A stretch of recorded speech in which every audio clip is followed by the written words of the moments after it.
안녕하세요, 마취과 원장님. 오늘 우리 병원에 오시는 분들 안심하고 수술 받으시라고 전신 마취에 대해 자주 물어보시는 질문들로 준비했는데요.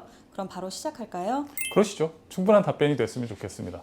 우선요, 가장 많이 물어보시는 게 아무래도 이거예요. 이 병원 전신 마취 안전하게 진행되고 있나요? 네, 여러 가지 응급 상황에 대비가 되어 있습니다. 아무래도 얼굴뼈를 수술하는 병원이다 보니까 수술 중 골수가 드러나는 경우 자칫 출혈이 생길 가능성이 있어요. 물론 이런 경우 적절한 처치로 출혈을 막는 게 제일 중요하겠지만 불가피하게 생길 경우 바로 대처가 가능해야 합니다. 저희 병원은 수술관 출혈에 대비하여 응급처치 및 혈압 유지에 필요한 장비와 약품이 충분히 구비되어 있습니다. 혈압을 유지하기 위한 승합제 및 혈압 확장제, 그리고 정말 급한 상황에 대처하기 위해 응급소생술 장비도 보유하고 있습니다. 또한 수술 중 수혈이 필요한 경우 바로 환자의 혈액 샘플을 매칭하여 혈액원에 수혈 요청을 할 수 있는 시스템도 갖추고 있습니다. 끊고 갈게요. 그리고 수술 중 환자의 혈압과 심전도, 산소 포화도 등의 활력 징후를 감시하는 일도 중요한데요.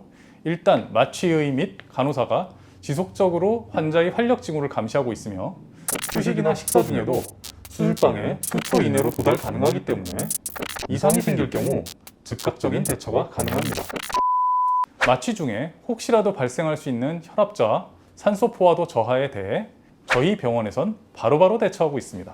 그렇군요. 사실 마취과 원장님이 수술방 바로 근처에 계시니 상당히 안심이 되기도 하는데요. 그게 참 중요한 것 같아요.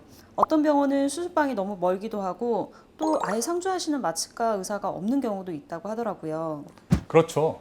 이렇게 큰 수술을 하는 병원을 고를 때 꼭 확인하셔야 하는 게 상주하는 마취과 의사가 있는지 여부예요. 이건 방송으로도 여러 번 나간 것 같아요. 그만큼 중요하니까요. 현재 에버임 치과에는 8년째 근무하는 마취과 의사가 있습니다. 와, 벌써 8년이나 되셨어요? 진짜 오래되셨네요. 제가 얼굴뼈 수술을 하는 병원에서 근무한 경력을 합치면 14년째인데요. 이전에 근무했던 성형외과에서도 얼굴뼈 수술을 많이 했었습니다. 같이 일하던 성형외과 원장님은 현재 강남 대형 성형외과 병원의 대표 원장님이시죠.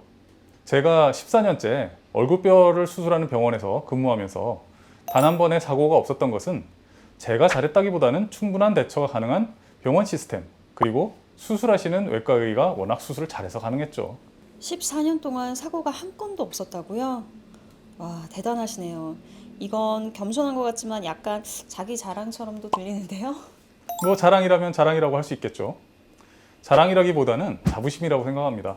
그만큼 안정적인 마취를 해왔다는 뜻이기도 하고요.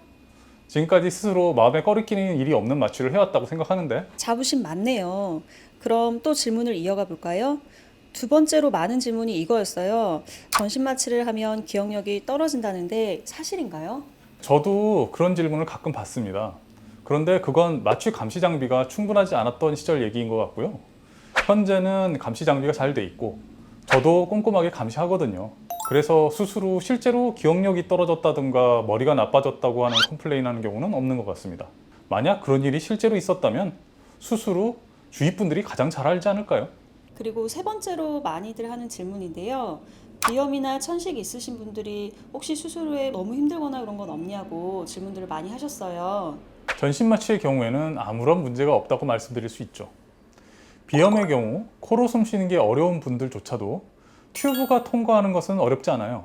오히려 코보다는 기관지 쪽에 염증이나 기침이 있으신 분들이 좀 어려울 수가 있는데, 그런 경우에도 저희가 다 준비된 방법들이 있습니다. 천식 환자분들은 전신 마취에 사용되는 마취제가 오히려 기관지를 확장시켜주는 작용이 있어요. 그래서 어렵지 않게 마취 유도가 가능합니다. 수술 후에는 저희가 필요에 따라 비강 튜브라든가 기관지 확장제를 사용하기 때문에 걱정 안 하셔도 되겠습니다. 참고로 그런 것과 관련해서 이제껏 단 한 번도 문제된 적이 없었습니다. 그만큼 안전하게 관리가 이루어집니다. 수면 마취에 대한 질문도 있었는데요. 전신 마취보다 수면 마취가 더 안전한가요? 수면이 더 안전하다고 말할 수는 없죠. 아무래도 기도가 100% 확보되어 있는 전신 마취가 더 안전하다고 할 수 있고요. 시간이 걸리는 수술 같은 경우 가급적 전신 마취를 권해드리고 있습니다. 수술 받으시는 분들께서 전신 마취가 겁난다고 수면 마취를 원하시는 경우가 있는데, 사실 전신 마취 하에서 더 안전하고 편안하게 수술 받으실 수가 있습니다. 시술 시간이 짧은 경우에는 수면 마취를 권해드리고 있는데 아무래도 그게 수술 받으시는 분 입장에서 준비할 것도 적고 간편하니까요. 혹시 영화에서처럼 마취가 안 되거나 아니면 중간에 깨는 경우가 있나요? 그건 딱 잘라서 말씀드릴 수 있습니다. 전신 마취의 경우 그런 일은 없을 것이고 지금껏 있어 본 적도 없습니다. 정상적으로 관리되는 전신 마취라면 있을 수 없는 일이죠. 중간에 깨셨다면 그건 전신 마취가 아니라 수면 마취인 경우입니다. 수면 마취는 마취 심도가 낮아서 중간에 종종 깨기도 합니다. 전신 마취나 수면 마취를 할 때 어느 정도 간격을 두고 해야 하나요? 그거는 딱히 정해진 것은 없고요. 필요하다면 바로 몇 시간 후에도 할 수 있으니까요. 다만 마취 시간이 길어질 경우 마취제를 대사하느라 간에 무리를 줄 수가 있기 때문에 꼭 필요한 경우가 아니라면 2주 이상 간격을 두시라고 권해드립니다. 그렇군요. 그리고 또 나머진 마취하기 전 뭘 주의해야 하나 이런 질문인데요. 마취 전에 환자 입장에서 조심해야 될 게 뭐가 있을까요? 네, 몇 가지 말씀드리고 싶은 게 있습니다. 우선 수술 전 금식을 절대로 지켜주셔야 하는 거 당연하지만 이게 굉장히 중요하고요. 이 병원에선 그런 일이 없었습니다만 다른 병원에선 환자분이 꼭 시간 맞춰 수술 받고 싶은 욕심에 금식 시간을 속이는 경우도 있었습니다. 수술 직전에 솔직하게 얘기하셔서 수술방에서 바로 수술이 취소된 적이 있었습니다만 이런 건 극단적인 경우겠죠. 이런 일은 환자 본인을 위해서도 있어서는 안 되는 일입니다. 금식이 안 되면 수술을 미루는 게 당연합니다.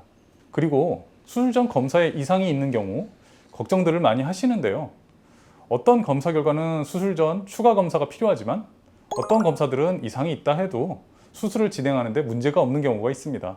수술 전 검사 결과에 이상이 있더라도 제가 충분히 검토해보고 수술 가능 여부를 판단하니까 너무 걱정 안 하셨으면 좋겠습니다. 그리고 이건 좀 사소한 건데 수술 전에 손톱 매니큐어 좀 지우고 오셨으면 좋겠어요. 손가락에 산소 포화도 감시 장비를 부착할 때 매니큐어가 발라져 있으면 감시가 잘 안 되거든요. 저희 간호사분들이 이거 지우느라고 고생하십니다. 지우고 와주세요. 사실 매니큐어는 제가 수술하기 전에 환자분께 꼭 안내하는 사항이긴 한데요. 안 지켜지는 경우가 이렇게 가끔 있죠. 이거 보시고 수술하시는 분들은 제발 꼭 좀 지우고 오시길 부탁드려요. 질문은 다 끝났나요? 네, 사실 질문이 별로 많지는 않아요. 환자분들이 일단 전신 마취에 대해 잘 모르시기도 하고 뭘 물어볼지도 잘 모르시는 것 같아요.